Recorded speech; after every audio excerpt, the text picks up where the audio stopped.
Bonjour tout le monde, bienvenue sur Wawa TV.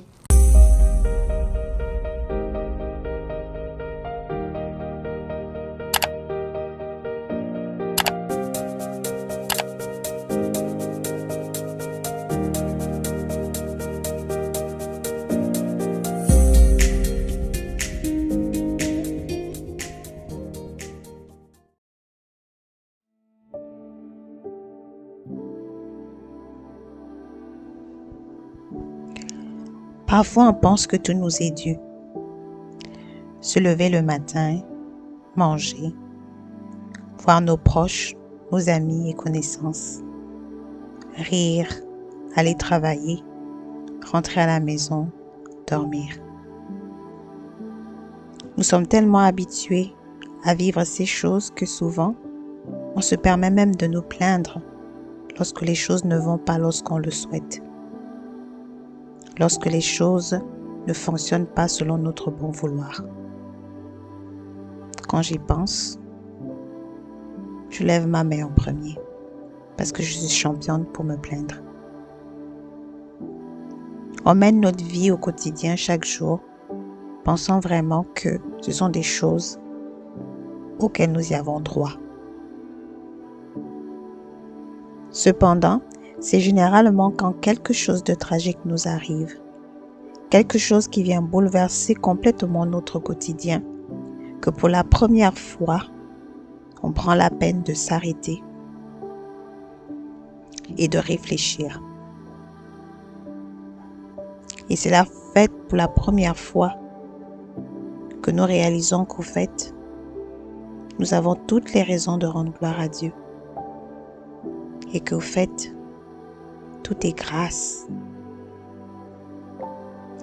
Dans cette vidéo, je voudrais vous partager comment le fait d'être toujours reconnaissante a changé ma façon non seulement de servir le Seigneur, mais aussi à vivre ma foi.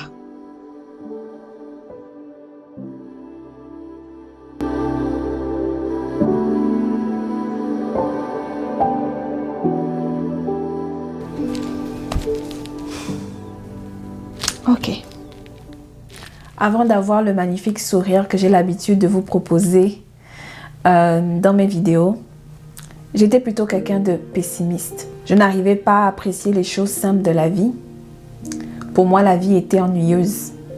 Il n'y avait rien de vraiment extraordinaire au fait. Elle était quelconque. Pour moi, derrière quelque chose de bien, il y avait forcément quelque chose de mal de caché en arrière. Je ne sais pas, pour moi, les choses ne pouvaient pas être bien. C'est-à-dire même s'il y a un bonheur qui arrive maintenant, sois sûr que le malheur va suivre. C'est comme ça, c'est la vie. C'était ça ma vision de la vie, au fait. Bien entendu, vous comprendrez qu'avec cette façon de voir la vie, je n'y prenais pas plaisir. Je me rappelle même une fois que je regardais un bébé, un nouveau-né. J'étais tellement pas émue. Pour moi, c'était comme, oh, c'est un bébé, c'est un bébé. Je n'étais pas en mesure, je n'étais pas capable de juste voir la beauté que c'est d'un bébé. On sait tous qu'un bébé, c'est tellement mignon, c'est tellement comme magnifique. Et moi, j'étais comme, ok, un de plus. Tu sais pas qu'est-ce qui t'attend sur Terre, mon ami. Tu viens ici, tu penses que tout est parfait, mais attends de grandir. Tu vas arrêter d'être aussi mignon que tu le voudrais. Bref, c'était juste, j'étais quelqu'un de négatif. Quelqu'un de... Ouais. C'était pas très beau. Et c'est difficile à croire aujourd'hui, n'est-ce pas? Mais oui, j'étais comme ça. Je ne sais pas exactement à quel moment ma vision de la vie a changé. Mais je sais qu'au fur et à mesure que j'avançais dans la foi, les choses commençaient progressivement à changer. Je me rappelle qu'une fois, pour la première fois de ma vie, je me suis assise et j'ai commencé à contempler les arbres, à regarder la nature. Ici au Canada, par exemple, on a les 4 saisons. De voir comment est-ce que les feuilles d'automne changent, de voir comment est-ce qu'en hiver les feuilles tombent, de voir comment est-ce qu'elles renaissent au printemps et de voir comment est-ce qu'elles prennent vie complètement en été. Et c'était comme si au fait tu te réveillais d'un long sommeil et tu réalisais des choses que tu n'avais jamais l'habitude de voir. Pour la première fois, je regardais le visage de ma mère. Je voyais son sourire, ses gestes. Je voyais comme si les choses étaient au ralenti. Je commençais à apprécier les moindres détails. Quand elle découpe les oignons, quand elle rit, quand elle parle. Mes petits frères aussi, c'était la même chose. En fait, toutes les personnes autour de moi, les détails de leur vie commençaient à être pour moi une sorte de poème. Je trouvais ça magnifique. Et comme j'aime beaucoup regarder les émissions scientifiques en lien avec le corps humain, de voir un peu tout le mécanisme que ça prend pour simplement plisser des paupières, je trouvais ça tellement merveilleux, en fait. Et là, je me disais, waouh, il y a vraiment quelqu'un, une source, une entité, appelez-la comme vous voulez, qui est à l'origine de cette beauté. Un jour, alors que j'étais triste, je me rappelle que j'étais triste, parce que j'étais souvent triste. Je priais à Dieu, et je pense que c'était le type de prière que j'avais l'habitude de faire, qui n'était même pas des prières, c'était au fait des plaintes. Je continuais toujours à me plaindre à Dieu sur des choses que je n'avais pas, sur le fait que je voyais les autres réussir, je vois les autres qui sont bien, je vois les autres qui semblent avoir une vie heureuse. Et puis moi, j'étais comme, mais ma vie, Seigneur, elle est plate, ma vie, elle est nulle, ma vie, il n'y a rien d'intéressant, pourquoi ceci, pourquoi cela. Bref, dans une énième plainte. Donc, que j'adressais à Dieu, que je pensais que c'était une prière. Non.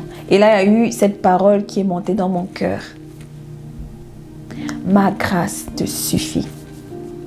Ma grâce te suffit. Comme, qu'est-ce que tu veux que je fasse avec ma grâce te suffit, Seigneur? Je suis en train de t'expliquer que, moi j'ai des problèmes pour payer mon loyer. Je suis en train de t'expliquer que ça va pas, je vais pas bien, je n'aime pas ma vie, tout est nul. Et toi, tu me dis, ma grâce te suffit. Qu'est-ce que je fais avec ta grâce? Et c'est vraiment comme ça que je raisonnais, au fait. Comme, ta grâce me suffit. Comment ça? Quand j'ai pris le temps de m'asseoir 2 minutes et de comprendre qu'est-ce que Dieu voulait me dire à travers cette parole qui est tellement simple, mais qui veut tellement dire des choses, je sais pas, c'est comme s'il y a eu un voile qui a été enlevé devant mes yeux. Et là, progressivement, j'ai commencé à réaliser des choses que je ne réalisais pas avant. C'était de genre de paroles qui montaient dans mon cœur du style « Hey ma fille, réalises-tu que tu es choisie parmi tant de personnes à qui Dieu frappe à la porte de leur cœur tous les jours? Toi, tu as eu la grâce de répondre à cet appel. Tu as le privilège d'être dans la présence de Dieu, d'avoir un secours, un refuge où, là où lorsque les choses dans ta vie ne vont pas bien, tu peux aller t'abriter. Nous avons tous au moins une fois dans notre vie traversé un ou des moments difficiles, vraiment des moments très difficiles. Pense ou réalise le privilège que tu as de t'adresser directement au Dieu vivant, au Créateur. Parce que tu sais que dans des situations où c'est tellement difficile, tu es conscient que ce n'est pas un homme qui peut t'apporter le réconfort dont tu as besoin. Tu as cette possibilité, ce privilège, parce que c'en est vraiment un, que lorsqu'à un moment donné ça ne va pas, tu vas dans ta chambre, tu fermes la porte et tu fléchis tes genoux et tu pries. Tu as la possibilité de crier à ton Dieu, à celui-là qui t'a créé, et de dire des mots les plus profonds, les mots que tu sais que tu ne peux pas dire à un être humain parce qu'elle va te juger. Tu ne peux pas dire à un être humain parce qu'il va te juger. Mais à ton Dieu, tu peux vomir, je dirais même, tout ce qu'il y a de plus profond et enfoui dans ton cœur. Alléluia. Pense un peu à toutes les personnes qui sautent la vie. Mais toi, oh Seigneur, tu as cette grâce, ce privilège d'aller pleurer auprès de ton Dieu et d'y trouver un réconfort. Je ne sais pas si j'arrive à traduire un peu la puissance qu'il y a derrière cette prise de conscience-là. Il y a d'ailleurs un passage dans un cantique très populaire que j'aime beaucoup. Et ça dit ceci: « Et quand je pense à ce sublime mystère qu'un Dieu si grand ait pu penser à moi, que son cher fils soit devenu mon frère et que je suis l'héritière du grand roi.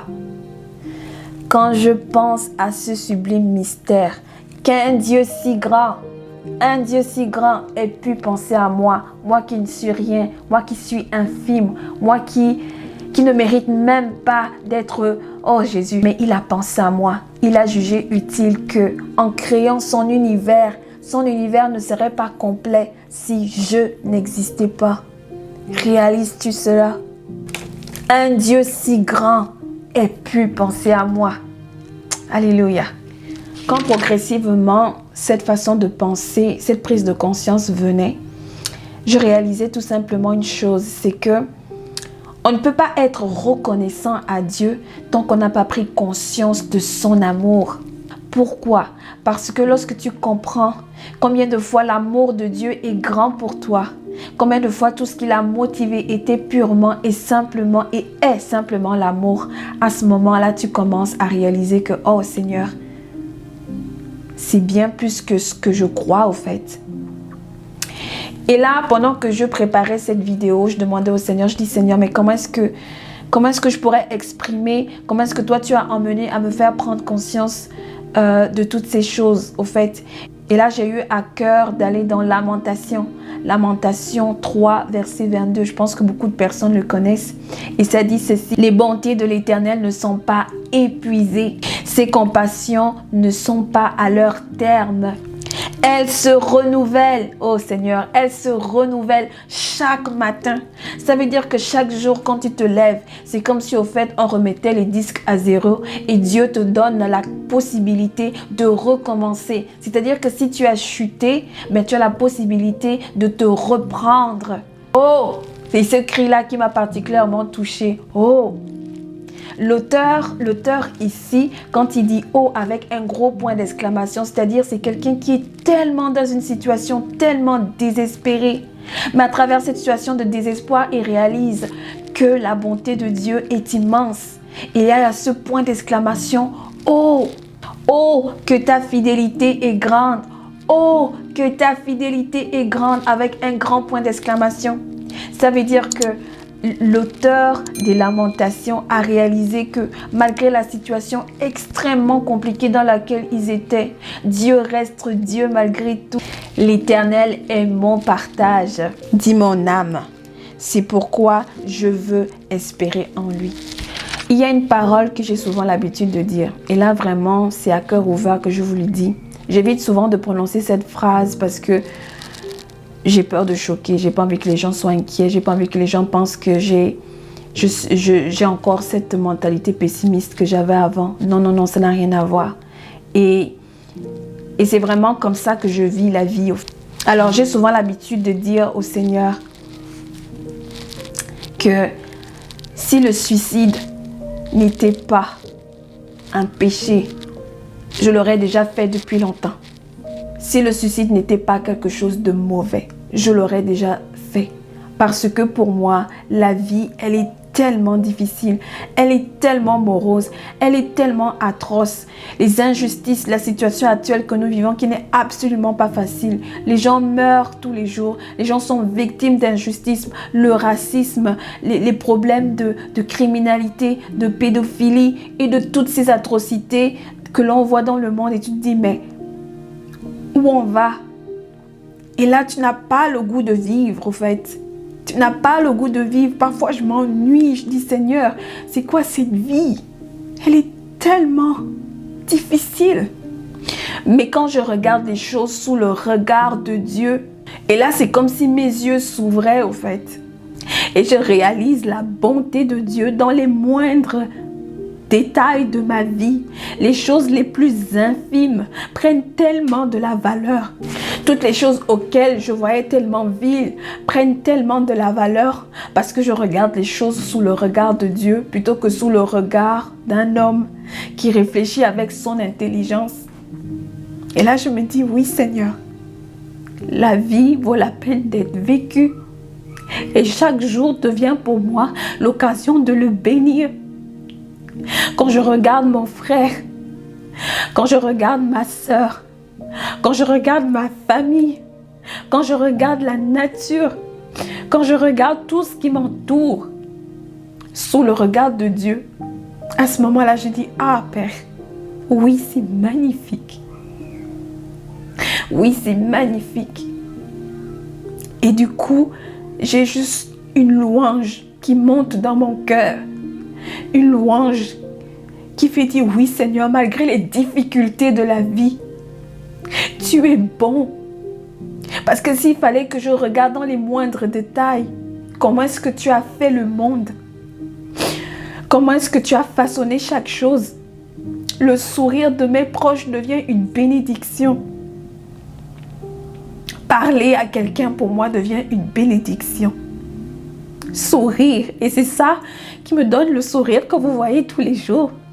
Parce que je suis reconnaissante qu'un Dieu si grand ait pu penser à moi. Parce que je suis reconnaissante de tout ce que j'ai au fait. Et même lorsque c'est difficile, même lorsque tu as perdu un être cher, tant bien c'est difficile la douleur. Mais tu dis Père, merci. Parce que pendant quelques années, j'ai été avec cette personne. Même si tu es avec un parent qui souffre depuis des années, que tu as beau prier, mais tu ne vois pas les choses. Et là, tu te dis Seigneur, merci. C'est dur, mais tu dis Père, merci. Parce que tu prends conscience que malgré cette difficulté-là, j'ai le privilège de tenir la main de cet être cher. Je ne sais pas comment vous le traduire. J'ai vraiment pas les mots. Je prie que le Saint-Esprit me guide. Parce que c'est tellement beaucoup plus profond. C'est vraiment comme quelque chose que Dieu m'a fait voir. C'est vraiment comme on t'ôte quelque chose qui t'empêchait de voir. J'étais tellement pessimiste. J'étais tellement noire. Et aujourd'hui, je me lève le matin. Et quand je pense à tout ce que j'ai, même à ce que je n'ai pas, je dis, hey Père, merci. Qui suis-je?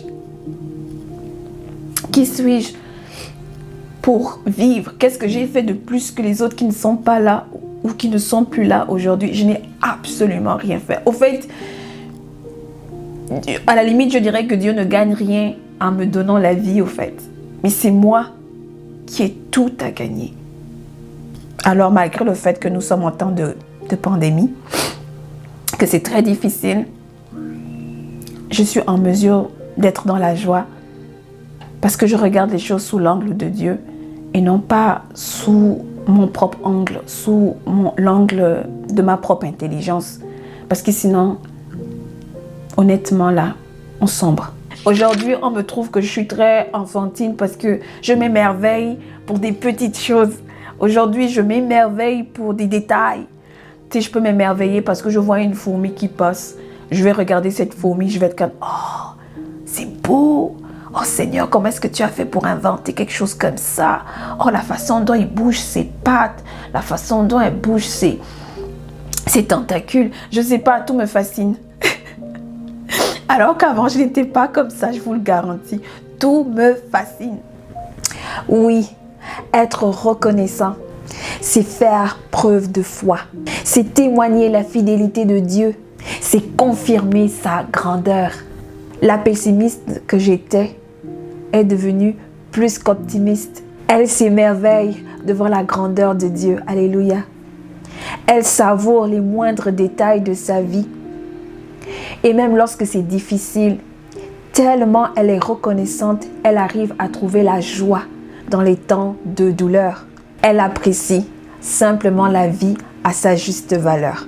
C'est ça, être reconnaissante. C'est ça qui fait en sorte que ma vie, elle est savoureuse.